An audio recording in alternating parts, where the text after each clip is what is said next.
Everyone, मैं प्रगति राय Saraswati group of colleges के digital platform पर एक बार फिर से आपका स्वागत है। आप पढ़ रहे हैं न्यूट्रिशन के बारे में, जिसमें आपका चल रहा है वसा में घुलनशील विटामिन। और वसा में घुलनशील विटामिन में आज आप पढ़ेंगे विटामिन ई के बारे में। इसके पहले आपने विटामिन ए और डी आपने पढ़ा था। अब वसा में घुलनशील विटामिन सिर्फ दो ही बचे हैं, जिसमें से ई और के।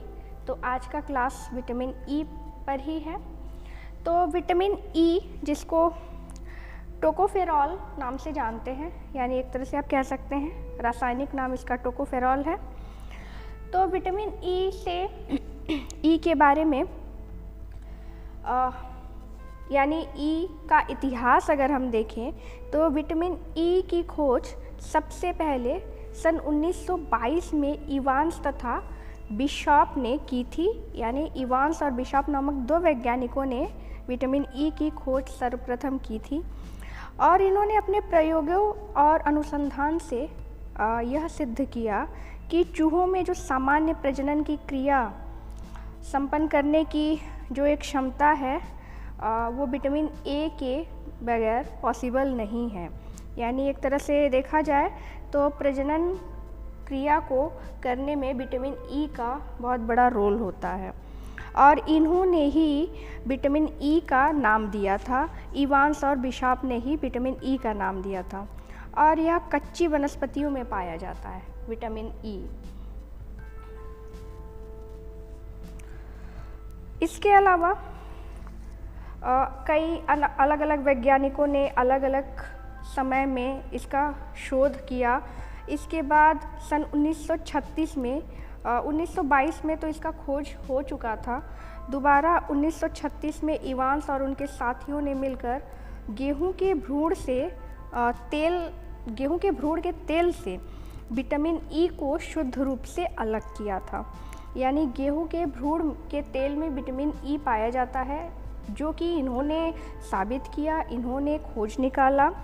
और इसमें जो रासायनिक इसकी संरचना है, उस रासायनिक संरचना को ध्यान में रखकर इसका नाम टोकोफेरॉल इन्होंने ही रखा था। और जो टोकोफेरॉल नाम है, यह ग्रीक शब्द का जो टोकोस है, यानी ग्रीक शब्द से बना है। ग्रीक शब्द के दो शब्दों को मिलाकर बना है, जो टोकोस और फेरॉल दो शब्दों से मिलकर बना है। टोकोस का अर्थ होता है शिशु को जन्म देना, और फेरॉल एक तरह से एक प्रकार का अल्कोहल होता है। तो टोकोस और फेरॉल को मिलाकर इसका नाम टोकोफेरॉल रखा, इवांस ने ही रखा था।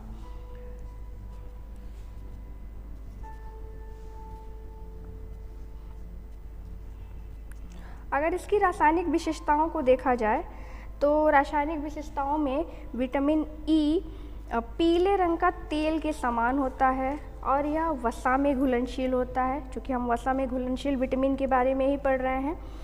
और यह ताप और अम्ल दोनों के प्रति बहुत ही स्थिर रहता है। लेकिन क्षार में अगर विटामिन ई को रखा जाए तो यह धीरे धीरे समाप्त हो जाते हैं। इनकी जो पौष्टिकता है वो धीरे धीरे नष्ट हो जाती है। विटामिन ई का जो अवशोषण है और जो संग्रह है वो छोटी आंत में होता है। लेकिन इसके लिए वसा तथा पित्त रस का रहना बहुत ज़रूरी है। छोटी आंत में इसका होता है अवशोषण, लेकिन इसके अलावा वसा तथा पित्त रस का रहना बहुत ही आवश्यक है। अगर वसा नहीं है, क्योंकि वसा में घुलनशील विटामिन ही ये है, अगर हमारे शरीर में वसा की कमी हो जाएगी तो विटामिन ई का अवशोषण नहीं होगा। क्योंकि यह वसा में घुलनशील विटामिन होने के कारण हमारे शरीर में वसा की मात्रा होनी चाहिए, तभी इसका पाचन, अवशोषण, चयापचय होगा। विटामिन ई के कार्य देखते हैं। तो विटामिन ई के जो कार्य हैं, जिसमें सबसे पहले आपको दिख रहा है विटामिन ए तथा कैरोटीन को ऑक्सीकृत होने से रोकना। तो विटामिन ई के मेन कार्य तो प्रजनन क्षमता से ही है, प्रजनन अंगों के लिए कार्य करता है। इसके अलावा भी पोषक तत्वों के कुछ अतिरिक्त कार्य भी होते हैं, यानी कोई भी पोषक तत्व सिर्फ एक कार्य नहीं करता है। इसी प्रकार से विटामिन ई विटामिन ए तथा कैरोटीन, क्योंकि विटामिन ए दो रूप में होता है, एक विटामिन ए और दूसरा कैरोटीन के रूप में, जो वनस्पति जगत से प्राप्त किया जाता है। तो कैरोटीन और विटामिन ए को ऑक्सीकृत होने से रोकने में विटामिन ई का बहुत बड़ा योगदान है, क्योंकि कैरोटीन और विटामिन ए का जो ऑक्सीकरण है वो विटामिन ए के कारण ही होता है। अगर विटामिन ई की कमी हो जा रही है तो जो असंतृप्त वसी अम्ल है उसका ऑक्सीकरण हो जाता है, और इस कारण जो हमारे शरीर में विटामिन ई और विटामिन कैरोटीन है उसका भी वो भी ऑक्सीकृत हो जाता है, यानी वो हमारे शरीर से धीरे धीरे नष्ट होने लगता है। इसके अलावा सेकंड है आरबीसी के निर्माण में, लाल रक्त कणिकाओं के निर्माण में। तो विटामिन ई आरबीसी के निर्माण में महत्वपूर्ण भूमिका निभाता है। आरबीसी को ऑक्सीकारक पदार्थ जैसे हाइड्रोजन, पेरोक्साइड, इन सब के टूटने फूटने और नष्ट होने से बचाता है। यानी जो हमारे आरबीसी में ऑक्सीकारक पदार्थ हैं हाइड्रोजन और पेरोक्साइड, इसके टूटने और नष्ट होने से विटामिन ई इनको बचाता है। अगर विटामिन ई की कमी हो जा रही है तो आरबीसी का निर्माण ठीक प्रकार से नहीं हो पाएगा। उनका जो बृहद आकार, मतलब जो आरबीसी हैं वो अपना रूप बड़ा कर लेंगे, और रूप बड़ा होने की वजह से शरीर में बहुत सारी दिक्कतें हो सकती हैं। और इसकी अगर कमी हो जा रही है, यानी आरबीसी की कमी हो जा रही है, तो एनीमिया हो सकता है। इसलिए विटामिन ई आरबीसी के निर्माण में और उसके जो कार्य हैं उसके लिए बहुत ही आवश्यक है। फिर है कोशिकाओं की संरचनात्मक एकता को बनाए रखने में। तो विटामिन ई कोशिकाओं के जो आवरण यानी जो उसका कवच है उसकी रचना और एकता को बनाए रखने में इसका बहुत बड़ा रोल है। इसकी जब अभाव हो जाती है हमारे शरीर में, तो जो कोशों की संरचना है वह, उसमें जो एकता है वह बिगड़ जाती है, और जिसके कारण जो हमारे सेल्स हैं उनका जो बाहरी लेयर है वो धीरे धीरे नष्ट होने लगता है। यानी हमारे जो सेल्स हैं, सेल्स की रचना में और उनकी एकता को बनाए रखने में विटामिन ए का बहुत बड़ा रोल होता है। अब है प्रजनन में सहायक। विटामिन ई सामान्य प्रजनन के लिए महत्वपूर्ण भूमिका निभाता है, और इसकी जो कमी है वो पुरुष और स्त्री दोनों में ही हो सकती है। यानी अगर इसकी कमी हो जा रही है तो जो प्रजनन है वो छीड़ हो जाती है, यानी एक शिशु को जन्म देने की जो क्षमता है वो नष्ट होने लगती है। अब शिशु को जन्म देने की क्षमता का मतलब ये हुआ जो पुरुषों में शुक्राणु बन रहे हैं, स्त्रियों में अंडाणु बन रहे हैं, वो ठीक प्रकार से मतलब स्वस्थ नहीं बन पा रहे हैं, और इसके अलावा धीरे धीरे उनकी प्रजनन शक्ति क्षीण होने लगती है, कम होने लगती है। तो प्रजनन में बहुत ही हेल्पफुल है विटामिन ई। अब विटामिन ई की कमी के प्रभाव देखते हैं। कोई भी पोषक तत्व है तो उसकी कमी अगर होती है तो भी प्रभाव देखने को मिलते हैं, अधिकता होती है तो भी प्रभाव देखने को मिलते हैं। इसके अलावा उसके फंक्शन डिसाइडेड होते हैं कि उसके उन न्यूट्रिशन के कोई ना कोई कार्य अवश्य ही हैं जो हमारे शरीर में जाने के बाद होते हैं। प्रजनन क्षमता में कमी, अभी इसके कार्य को आपने पढ़ा। तो जो कार्य होता है जब उसकी कमी हो जाती है तो वही उसकी कमी के प्रभाव देखने को मिलते हैं। ऐसे देखा जाए तो विटामिन ई की कमी जो अडल्ट हैं उनमें कमी कम ही देखने को मिलती है, क्योंकि इसकी जो पूर्ति है, जो रिक्वायरमेंट है वो बहुत ईजिली किसी भी भोज्य पदार्थ के द्वारा हो जा रहा है। यानी हम जो भी मिनरल्स और विटामिन्स के लिए भोज्य पदार्थों का सेवन कर रहे हैं, अनाजों का सेवन कर रहे हैं, तो इन सारे पोषक तत्वों को हम ग्रहण कर रहे हैं, तो उसके साथ ही विटामिन ई भी हमें उनके माध्यम से मिल जा रहा है। इसलिए जो बड़े हैं यानी जो अडल्ट हैं, वयस्क हैं, उनको इनकी कमी कम ही होती है। लेकिन फिर भी कोई भी पोषक तत्व हमारे शरीर में अधिक भी हो सकती है, कम भी हो सकती है, वो हमारे आहार पे डिपेंड करता है। तो विटामिन ई की कमी के कारण ऐसे तो शरीर में बहुत सारी बीमारियां देखने को मिल सकती हैं। इसकी अधिकता से भी बहुत सारी बीमारियां देखने को मिल सकती हैं।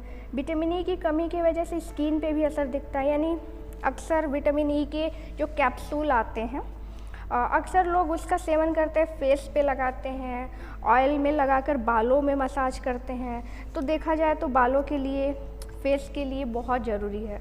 अगर इसका कैप्सूल कोई मतलब इसके कैप्सूल को कोई डायरेक्ट खा रहा है तो इसका जो असर है ये और अच्छा हो सकता है, यानी बाहर अप्लाई कर रहा है तो उसका अच्छा असर दिख रहा है।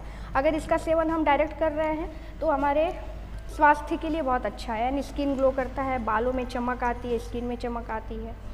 तो इसकी कमी के भी प्रभाव देखने को मिल रहे हैं, जैसे कि प्रजनन क्षमता में कमी। तो विटामिन ई की कमी के कारण जो प्रजनन अंग हैं वो अपने कार्य को सही प्रकार से नहीं कर पाते हैं। जो हमारे शरीर में यौन हार्मोन है उनका जो स्रावण है वो असंतुलित हो जाता है, उसमें गड़बड़ियाँ उत्पन्न हो जाती हैं। जो गर्भाशय की दीवारें हैं, कोशिकाएं हैं, वो धीरे धीरे नष्ट होने लगती हैं और रिजल्ट क्या आता है, माँ के गर्भ में जो भ्रूण है उसकी मृत्यु हो जाती है। यानी माँ गर्भ धारण करती है, अगर बाय द वे गर्भ धारण कर भी लिया माता ने, लेकिन प्रजनन क्षमता में कमी है, विटामिन ई की कमी है, तो बच्चा माँ के गर्भ में ही भ्रूण के रूप में ही मर जा रहा है, यानी अभी वो भ्रूणावस्था में ही है, अभी वो शिशु का रूप नहीं लिया है, तभी उसकी मृत्यु हो जा रही है। इसके अलावा जो पुरुष हैं उनके शुक्राणु में भी दिक्कतें उत्पन्न होती हैं। शुक्राणुओं के ऊपर जो सेल्स हैं, जो कोशिकाएं हैं, वो नष्ट होने लगती हैं और जब कोशिकाएं मर रही हैं तो जाहिर सी बात है उनके शुक्राणु उतने एक्टिव नहीं होंगे, स्वस्थ नहीं होंगे और धीरे धीरे जो स्पर्म है उनका निर्माण होना बंद हो जाता है। और निर्माण हो भी रहा है तो वो इतने कमज़ोर होते हैं, इतने अस्वस्थ होते हैं कि वो किसी भी अंडाणु से निषेचित नहीं हो पाएंगे, निषेचन क्रिया नहीं कर पाएंगे, जिसके कारण कोई भी स्त्री गर्भधारण नहीं कर पाएगी। यानी विटामिन ई स्त्री और पुरुष दोनों के लिए बहुत इम्पॉर्टेंट है। फिर है मांसपेशी यकृतिका नेक्रोसिस। ये भी एक प्रकार की बीमारियां हैं। एक बार जब शोध किया गया तो चूहों में विटामिन ई रहित भोजन लंबे समय तक दिया गया तो उसका रिजल्ट यह आया, कोई भी शोध होता है तो जीव जंतुओं पे ही किए जाते हैं, इसी प्रकार चूहों पे शोध किया गया कि उन्हें बहुत लंबे समय तक ऐसे भोज्य पदार्थ दिए गए जिसमें विटामिन ई नहीं था। तो धीरे धीरे उनके जो यकृत हैं, उनके यकृत में रोग उत्पन्न हो गया और इस रोग को नेक्रोसिस कहा जाता है। नेक्रोसिस का मतलब होता है यकृत के जो सेल्स हैं, जो कोशिकाएं हैं, वो धीरे धीरे गलकर नष्ट होने लगती हैं। तो इस प्रकार से यह निष्कर्ष यह निकला कि अगर चूहों में ऐसी दिक्कतें देखने को मिल रही हैं तो मनुष्यों में भी देखने को मिलेंगी। तो मनुष्यों में भी अगर विटामिन ई की कमी लगातार बनी हुई है तो मनुष्यों के भी यकृत में यह विषैले हानिकारक पदार्थ, जो भी विषैले हानिकारक पदार्थ आ रहे हैं वो यकृत को धीरे धीरे डैमेज कर रहे हैं, यानी एक तरह से प्रोटेक्ट करने का काम कर रहा है विटामिन ई। और यदि विटामिन ई हमेशा कमी रह रही है तो इन विषैले पदार्थों का वहाँ पे जमा हो जा रहा है, स्टोर होकर रहने लग रहे हैं और धीरे धीरे यह विषैले पदार्थ यकृत को डैमेज कर रहे हैं, नष्ट कर रहे हैं और वह धीरे धीरे गलकर उनकी कोशिकाएं धीरे धीरे गलकर मरना शुरू कर देती हैं। इसी बीमारी का नाम है, ये जो कोशिकाएं मर रही हैं, जो डैमेज हो रही हैं, उसी का नाम है नेक्रोसिस। फिर है मांसपेशी ऐंठन। अगर विटामिन ई की कमी है शरीर में तो कमजोरी महसूस होती है, मांसपेशियों में बहुत ज़्यादा ऐंठन और दर्द महसूस होने लगता है और अंदर ही अंदर जो सेल्स हैं वो टूटने लगते हैं। जो हमारी मांसपेशियां हैं उसमें बेवजह का संकुचन होने लगता है। जाहिर सी बात है, जब संकुचन अधिक होगा, जितनी होनी चाहिए उससे ज़्यादा होगा तो दर्द होगा। यानी विटामिन ई की कमी से मांसपेशी ऐंठन भी देखने को मिल सकते हैं। प्राप्ति के स्रोत देख लेते हैं तो विटामिन ई गेहूं तथा मक्के के भ्रूण के तेल में सर्वाधिक मात्रा में उपलब्ध रहता है। वनस्पति तेलों तथा वसा में भी विटामिन ई प्रचुर मात्रा में पाया जाता है। यानी अगर प्रचुर मात्रा की बात की जाए तो गेहूं तथा मक्के के भ्रूण के तेल में सर्वाधिक मात्रा में पाया जाता है। इसके अलावा आप चूँकि वसा में घुलनशील विटामिन है तो तेल में तेल और वसा से बने हुए जो भी भोज्य पदार्थ है उनमें विटामिन ई प्रचुर मात्रा में पाया जाता है। तो इसके जो सोर्सेज हैं बहुत ईजिली सभी को मिल सकते हैं। तो ये था विटामिन ई विटामिन ई की कमी के प्रभाव, विटामिन ई के कार्य, विटामिन ई का इतिहास और प्राप्ति के स्रोत। वसा में घुलनशील विटामिन ई यहीं ख़त्म होता है। मिलते हैं अगले वीडियो में। विटामिन के, जो कि एक और वसा में घुलनशील विटामिन है, विटामिन के बारे में आप पढ़ेंगे। तब तक के लिए विटामिन ई पढ़ते रहिए, जहाँ ज़रूरत हो आप नोट्स बनाते रहिए। मिलते हैं अगले वीडियो के साथ। Thank you.